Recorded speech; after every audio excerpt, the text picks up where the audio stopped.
Hi, everyone, and welcome to the Breath Biopsy Conference 2024. Thanks for joining today. So on today's schedule, we have the microbiome and breath-based VOCs, applications of breath analysis, and a special talk from our sponsor, LICO, and also the first part of our standardization and breath analysis and building a VOC atlas session. This is a theme over the 2 days. So firstly, a massive thanks to our speakers. A lot of them are joining from local time zones, so it's early and it's late, depending on the different speaker. And also massive thanks to the sponsors, so LICO, Marks, Thermo Fisher, and SIFT. So it's been a very exciting year in breath research, including at Owlstone.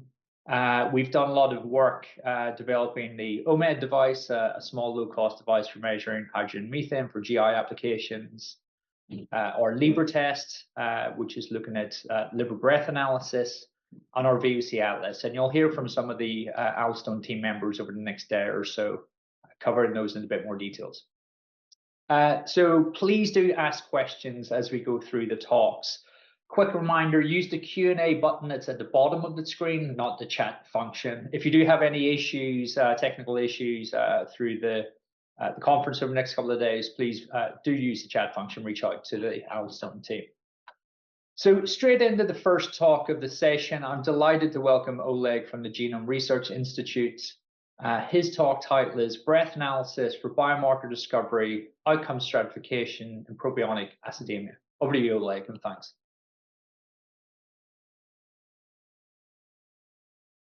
Hello, my name is Oleg. I am an associate investigator and senior clinician at the National Human Genome Research Institute, located in Bethesda, Maryland. I want to thank organizers for the opportunity to present our work. The title of my work is Breath Analysis for Biomarker Discovery and Outcome Stratification in Propionic Acidemia. I have no conflicts of interest. In this talk, we will explore our main hypothesis of whether Mendelian disorders can produce detectable changes in volatile organic compounds in breath samples, describe biochemical features of one such inborn error of metabolism called propionic acidemia that can lead to the formation of volatile organic compounds, and then we'll provide emerging evidence of breath-borne volatile organic compounds that can correlate with propionic acidemia outcome. Our main hypothesis as we approached this project was to evaluate how alterations in genetic information, specifically genes encoding enzymes with a well-defined biochemical pathway, can lead to detectable changes in VOC metabolism. This idea is not novel. In some sense, using VOCs for diagnostic purposes has many historic precedents. For example, characteristic order of ketones and acetone has been useful in making the diagnosis of ketoacidosis in diabetes. Orders can also be helpful in inborn errors of metabolism, particularly those involving amino acid oxidation. For example, several metabolic disorders are known to be associated with characteristic orders. A sweet smell of sotalol in maple syrup urine disease, or acrid odor of isovaleric acid in isovaleric acidemia, rancid odor of 3-hydroxyisovaleric acid in 3-MCC deficiency. These are only 3 examples of organic acidemias that can be picked up based on their order. We reasoned that patients with other organic acidemias can also emit organic compounds that can be recognized as such. And while they may not be detectable by a human nose, they may be picked up by a more sensitive technique. Propionic acidemia is a severe autosomal recessive metabolic disorder with an incidence of 1 in 250,000 births in the United States. It is detectable through newborn screening, but it lacks effective definitive treatments. Propionic acidemia is caused by biallelic pathogenic variants in the PCCA or PCCB genes, which encode a multimeric enzyme.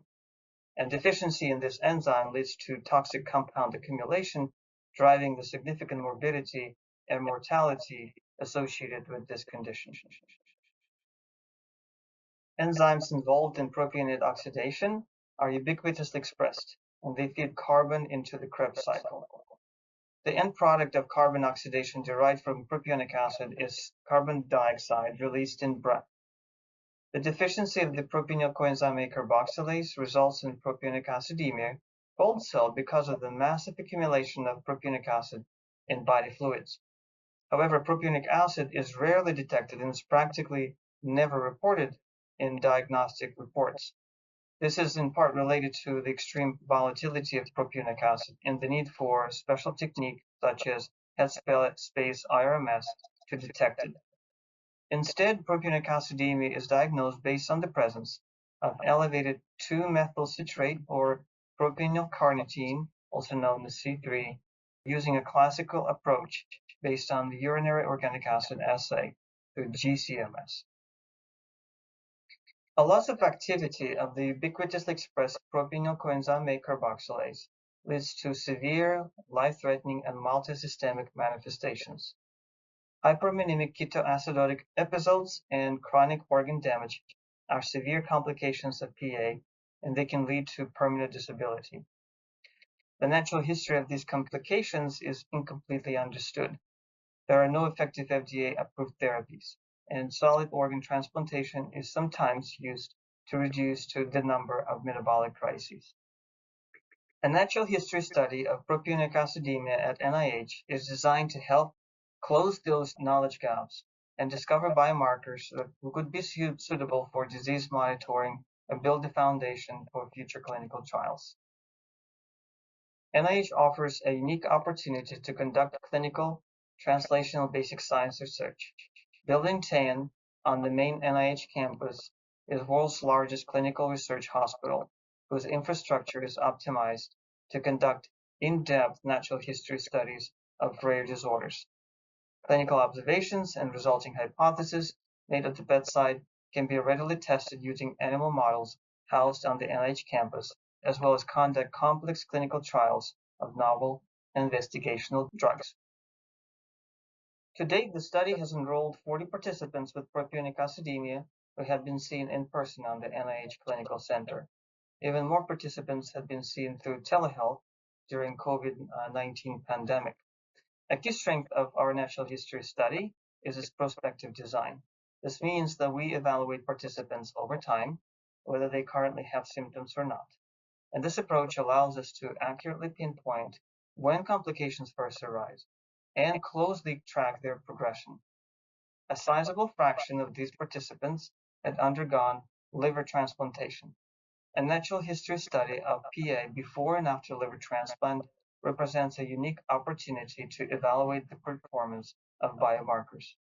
Liver transplantation can serve as an archetype for future liver-directed AAV gene therapies aimed to restore activity of deficient enzymes in the liver.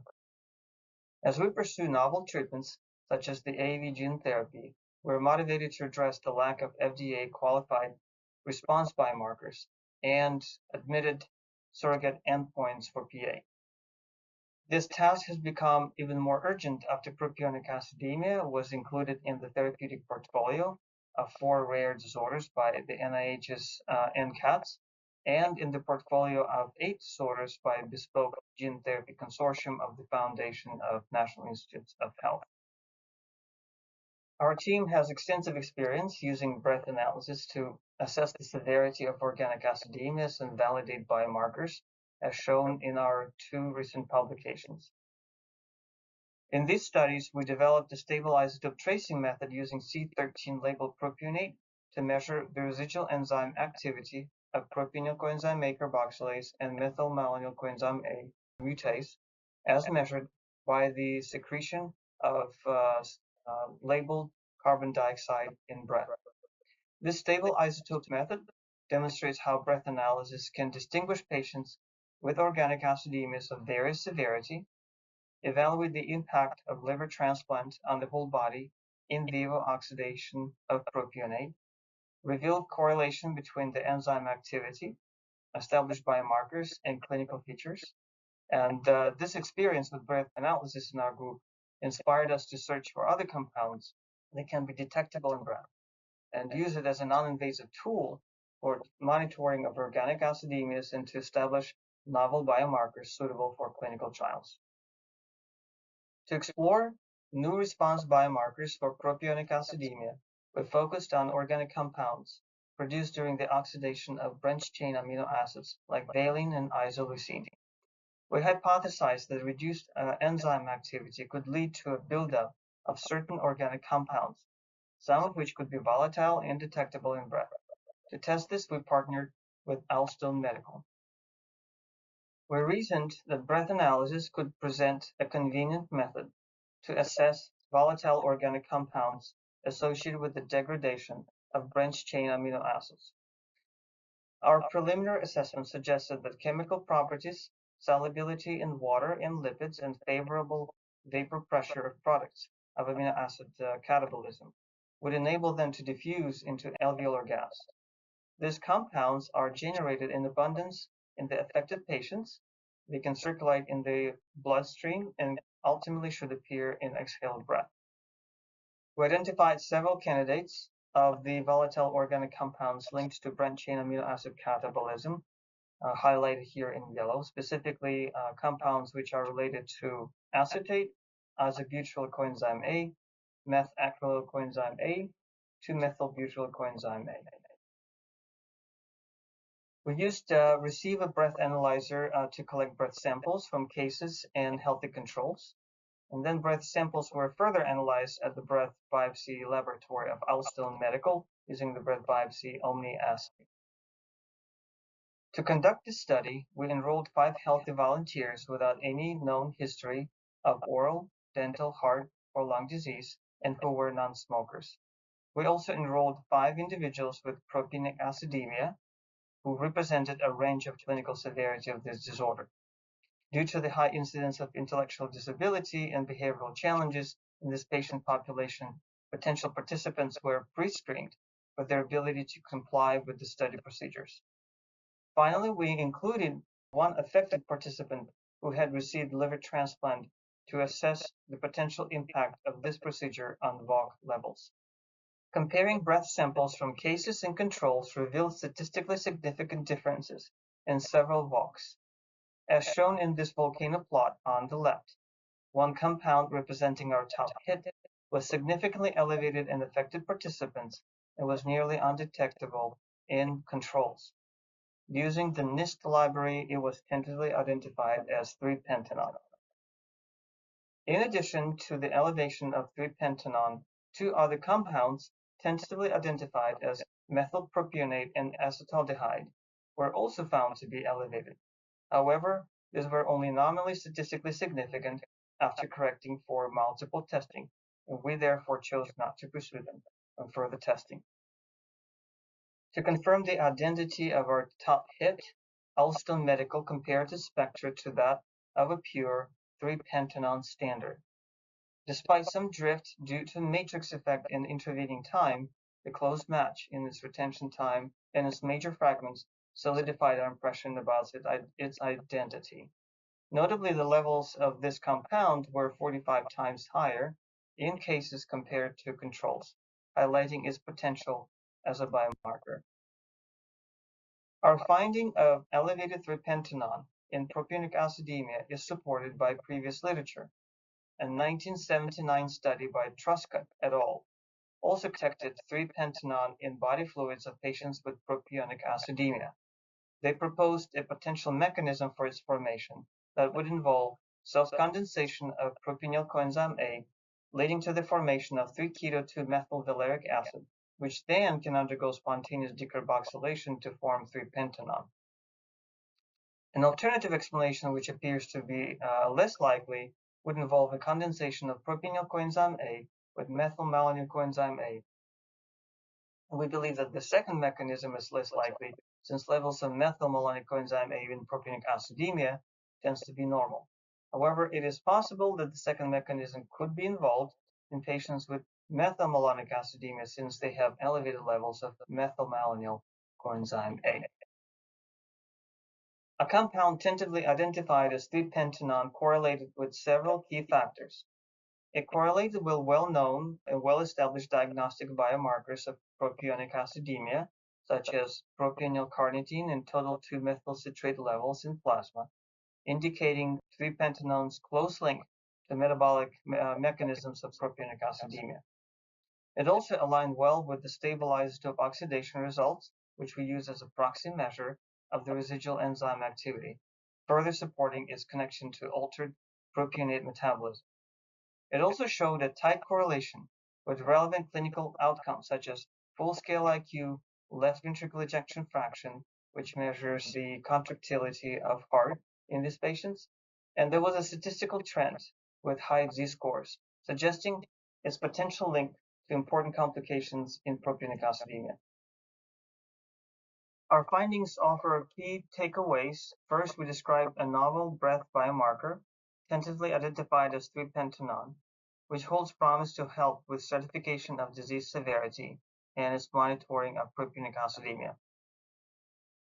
We provide evidence to support the hypothesis that pathogenic variants in genes encoding enzymes involved in inborn errors of metabolism can lead to detectable changes in breath samples.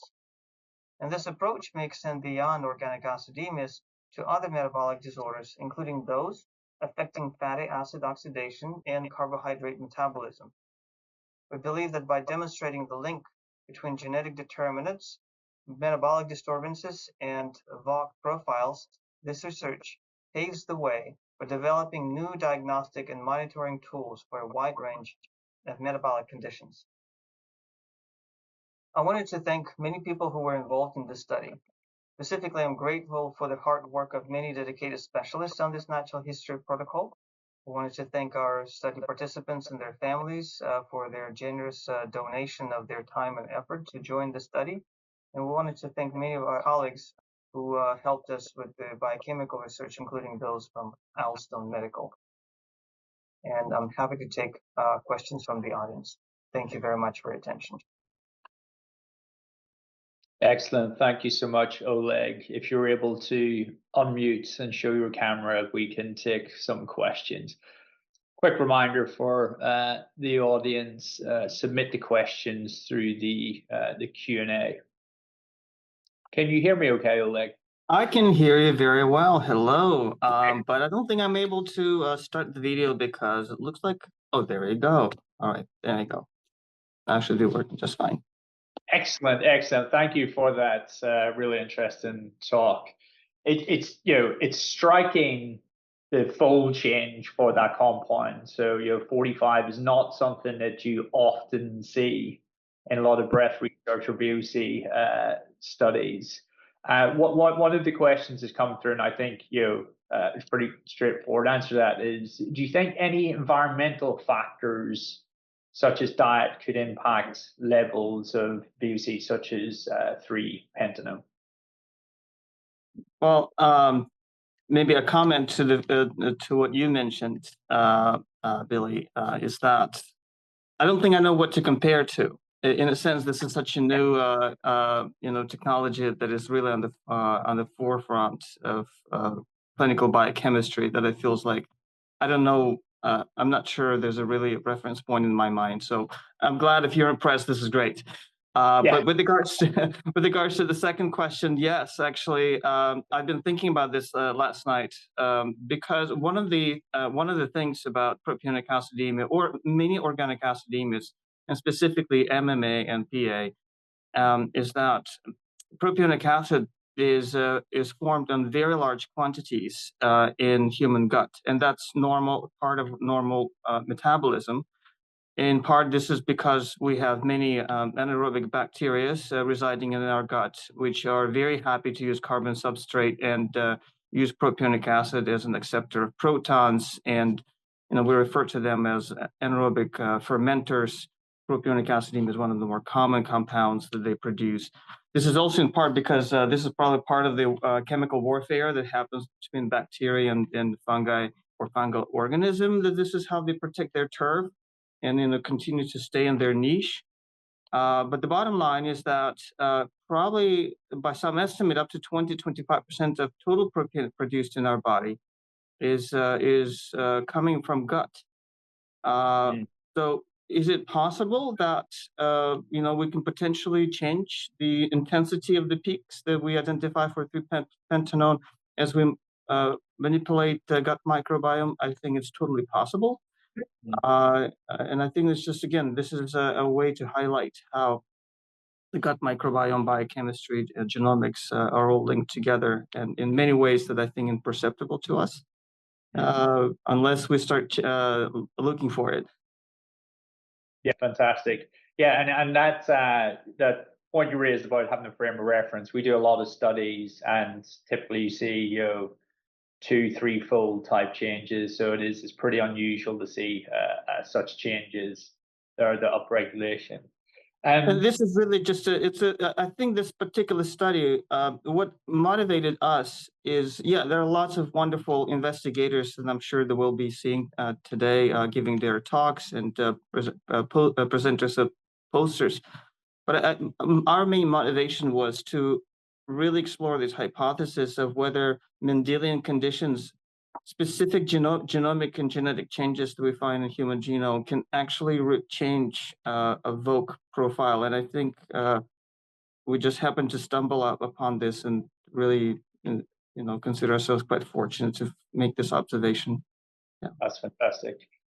So I had two follow-on questions while others are being submitted. So one relates to how a test might be deployed in practice, the use cases for it. So you mentioned, there's diagnostics, but also monitoring over time. So, if this Biopsy is a good candidate biomarker and were to be taken forward into a test, I was wondering if you could elaborate a little bit further on how you would see it being integrated in clinical practice, and whether things like turnaround time might be a key driver, which would favor real-time analysis, or would it be okay to do things like an at-home sample collect and lab-based analysis? So I was wondering if you could elaborate a bit on that.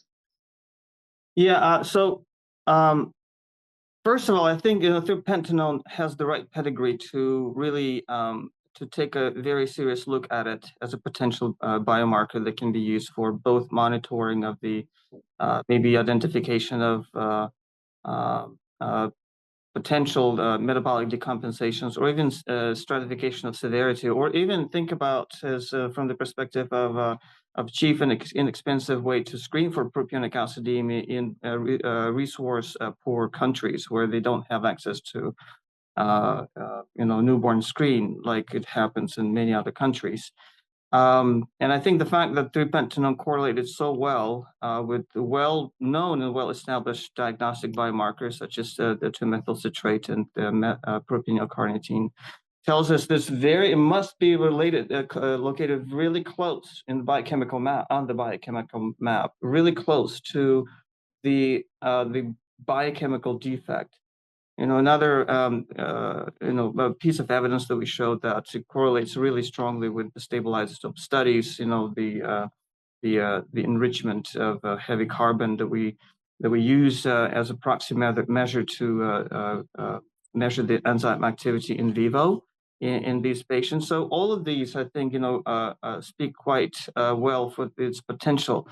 The word of caution, and this is really for my team here, is that I think we need to collect many more cases, because at this point, if you just really carefully look at the statistics, I think there's one particular participant who kind of pulls that correlation and makes it so quite strong. At the same time, I would say that there's a possibility that there's one patient who was transplanted, who received a liver transplant, which is a good model to evaluate, whether biochemical markers respond to liver transplantation, which is, a way to replace enzyme activity in the liver. And, that patient segregated with milder forms of propionic acidemia. So I think there are all the elements that I feel like we will probably be able to validate with additional studies in the future. But in order to make that technological breakthrough, to actually bring it to the bedside, we need to miniaturize. I think just the way if you think about how we collect the sample, how it has to be shipped, how it has to be done in a particular lab, that's not possible. I think to use that approach to scale it up. So, but if there's a method to miniaturize this technology, I think that will create a breakthrough. That's fantastic. And you mentioned stable isotope both there and through the presentation. obviously one of the great things about that approach is, you know what you're targeting, you put the substrate in, you know what you're going to detect. And some of the work that we've done here at Alstone, where we have identified candidate VOCs through untargeted analysis, but then we introduce that substrate as a way to induce larger signal. Is that something that you think would be worth considering and follow-on studies in this type of application? Oh, that is an interesting question. Yeah, so if you were to, so what we use is C13 stabilized, C13 labeled propionic acid, propionates, sodium propionate to be exact. It actually, we don't require that much, and it's quite stunning, by the way, when we give it to patients or healthy controls. Just the amount of time it takes us, our human body, to process and turn it into CO2 is stunning. We're talking about minutes. Within minutes, we begin to see it appears in breath, which tells us that this propionic acid is just probably like acetic acid, butyric acid are preferred fuel compounds for carbon oxidation in humans. Because of that turnaround, I think it's totally possible to foresee that if your method of measuring 3-pentanone, for example, is sensitive enough, and you are able to resolve heavy carbon and see the shift, I think you can totally see that. The question is, why would you want to do that? And I think that's another question. I think in the context of manipulating gut microbiome, that would be an interesting question, right? So to see if there are changes before and after.